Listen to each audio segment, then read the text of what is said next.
by Harmon. Way a pass over this hole in the ball foul circle. Flip comes to the then into Lacey to Cook, and Cook dribble, and it's good. 32, 11-point lead. Bulldogs slowly into the front. He gets away, can't get it away. Horn into back.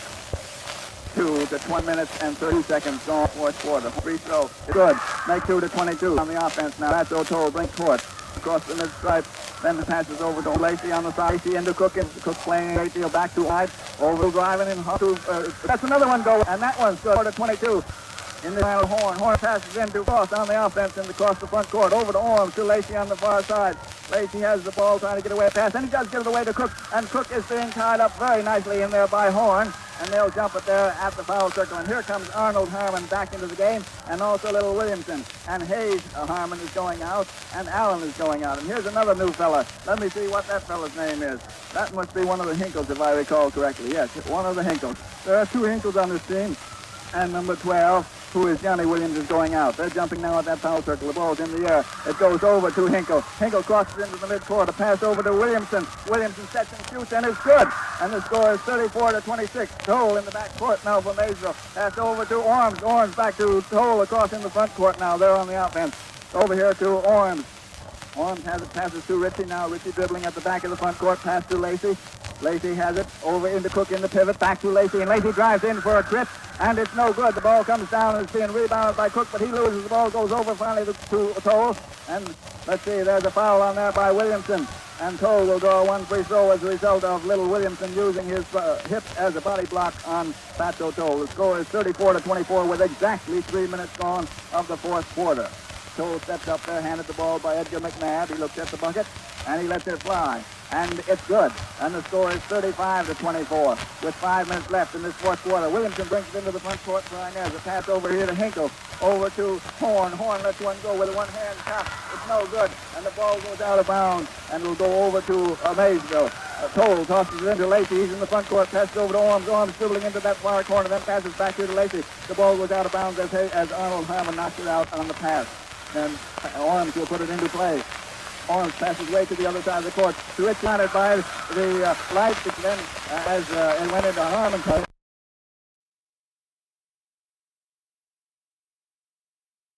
For illegal screen. And the throw will go over here to Ritchie. 35 to 24. That personal foul was charged against Horn for an illegal screen.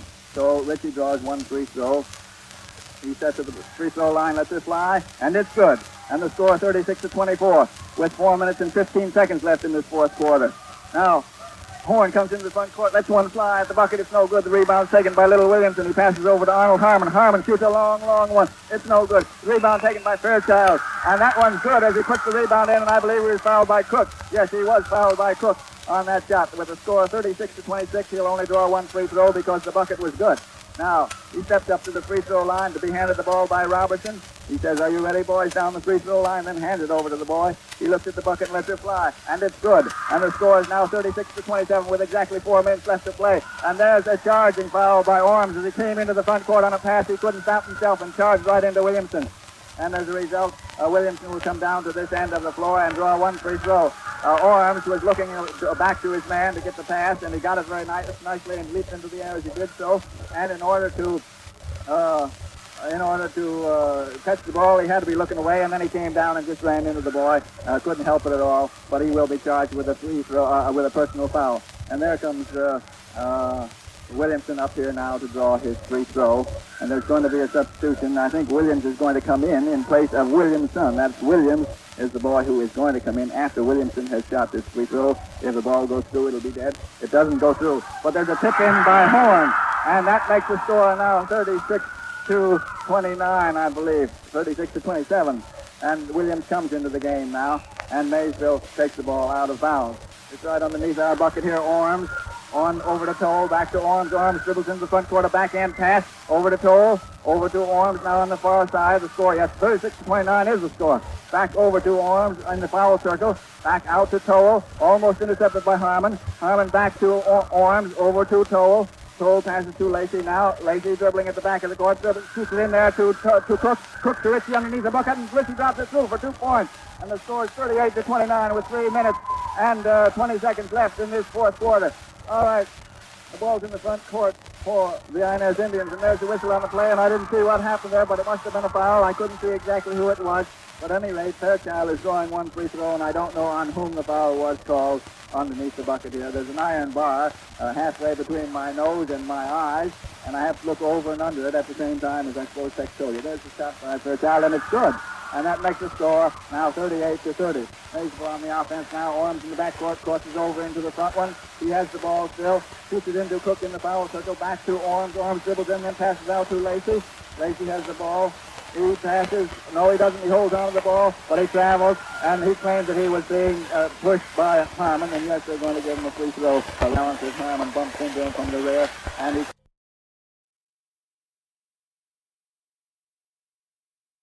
Another technical foul on Ritchie for discussing that particular free throw line. Yes, they're pulling him aside. Yeah, the technical was on Ritchie for talking back to McNabb over there. And Coach Jones has called Robertson over to find out a little bit more about it. And all the boys are walking down to the other end of the line. Coach Jones called an actual timeout to discuss it over with the boys, and I suppose to tell them to quiet down and to take the fouls that were called on them rather than rebuking the referee, because it just cost them an extra shot. Now, during this timeout, let me give you George Winters. Say, friends, while you're enjoying this broadcast, take a quick look at every item in the room. Figure what you have actually spent on the pictures, curtains or drapes, ornaments, furniture, and rugs. Now then, what amount of fire insurance do you have? It isn't enough, is it? To even replace 2 rooms in your whole house. Take care of this first thing Monday morning by phoning the C.R. Wood Insurance Company and adding insurance to your present policy. There's still some discussion on the floor. Number 55. Harmon going to shoot his free throw. It's no good. Back to Lou Lockett. Thank you, George. George has told you that he shot the first free throw. That was a personal, and now he shot there was a 2 shots from a personal. He made the second one. That makes the score 40-34. He was given 2 free throws. There's the technical, and that one's good, and the score's 40-35. You see, he was given 2 free throws as a result of that personal foul from the rear. Then he threw the 3rd shot for the technical when Ritchie objected to having a foul charged against him. So the score's 40-35 with 1 minute and 35 seconds left to go. There's a long shot by Inez. It's no good. The rebound is taken by Cook. Cook tosses it over to Orms. Orms is in the backcourt. He's trying to get in the front. He's being guarded. George Goffman tosses into Toll. Toll drives in for a shot. It's no good. It's blocked and goes out of bounds and will be put into play by the Maysville Bulldogs. It was knocked out of bounds by the Inez Indians as he drove in for that shot. Toll handling the ball on the outside. Passes into Orms. Orms over here to Lacey. Lacey dribbling around his man. Being almost fouled. He is fouled. Yes. He's fouled by Sloan underneath there, and Lacey will draw 1 free throw. These Inez Indians are closing up real close on him. Maysville's not going to shoot this shot. They're going to take it out of bounds instead of shooting it. 1 minute and 15 seconds left to play. Toll has the ball. He passes into Cook. Cook dribbles out of the foul circle and passes out to Lacey. Lacey holding and trying to get away from his man. Passes over to Orms. Orms has the ball now, dribbling into the side, and he's being has the ball taken away from him by Sloan. Sloan passes to Harmon. Harmon comes underneath the bucket, and he makes it good. But Robertson says that it's no good shot because he was traveling. That shot wasn't any good. So it goes back over to Maysville. And now they're in the front court with Orms handling the ball. And Sloan is fouling Orms and everybody's jumping up because they made that 2 buckets go up on the scoreboard, and I know that it didn't count, so it should go back to 40-35. They had it marked up 40-37, and the Inez spectators thought that they had 2 points, which they didn't have, and Coach Jones saw it.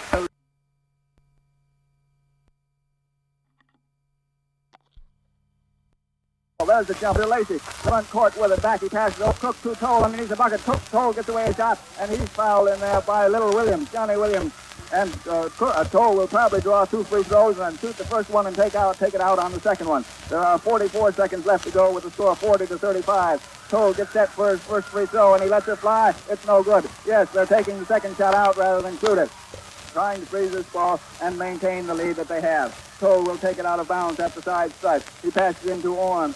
Orms being guarded very closely by Williamson. He passes into Toll. Toll dribbles in almost ready for a shot, but backs out and passes to Lacey instead. Then over to Ritchie. Ritchie has it now. He's being guarded very closely. Passes back to Orms. Orms at the back of the front stripe. Passes into Cook, and Cook was open, but he didn't take his shot. He passed out to Lacey instead because they don't want to take a chance on losing this ball. Cook passes out to Lacey. Lacey steps around his man. He's being tripped by Arnold Harmon, and Lacey falls to the floor. He's not hard hurt, but he was just tripped rather roughly there. And as a result, Lacey will be awarded one free throw. But I don't believe they'll shoot it. They'll probably take it out of bounds. And that must have been 5 personal fouls on Arnold Harmon because his brother is replacing him. That's Hayes Harmon. The score is 40-35, and there are only 20 seconds left to play, and so Maysville certainly should be able to maintain this 5-point lead for that 20 seconds. There's a timeout been called on the substitution, so let me give you George Winters for a minute. Here you are, George. Say, if you men appreciate good all-wool Clover top coats, you'd better see the splendid values that the George H. Frank Company are offering you during a very remarkable sale. Now, these Clover top coats usually sell up to $45 in most stores. And at the George H. Frank Company, you may have them for $29.75. Remaining in the game is all but about 18 or 19 seconds. Maysville leads by a score of 40-35, but anything can happen in these last 18 seconds of play. Jones is really going over the last minute dope with his boys. Calling back on the court now. Time's in, back to Lou Lockett. Thank you, George. We're ready to go back into play. Toll will put it into play rather than take the free throw. And he tosses it into Lacey. Lacey in the back court. Lacey coming into the front across the mid-stripe, dribbling very fast and passes over to Cook. Cook comes to the back of the front court, pass over to Orm. Orm has the ball knocked out of his hand, but Orm dives for that ball and grabs it. And he's being tied up pretty roughly by that little Hayes Harmon, the brother of Arnold. And they'll probably jump it. Yes, they're going to jump it at the foul circle. There are about 9 seconds left now. We're getting ready and set for the jump. There's the jump. It goes over to Lacey. Lacey holding the ball. He's being guarded from the rear by Fairchild. And there's a foul on Fairchild for guarding from the rear. And so Maysville will be awarded one free throw, which they will not take. Well, they probably are going to take it now because there are only 5 seconds left to play. Yes, they're going to take the shot. The score is 40-35, and there's only 5 seconds left to play. And even if Inez does get control of the ball after that, it's very doubtful whether they'll make a field goal. There's a shot, and that makes the score 40.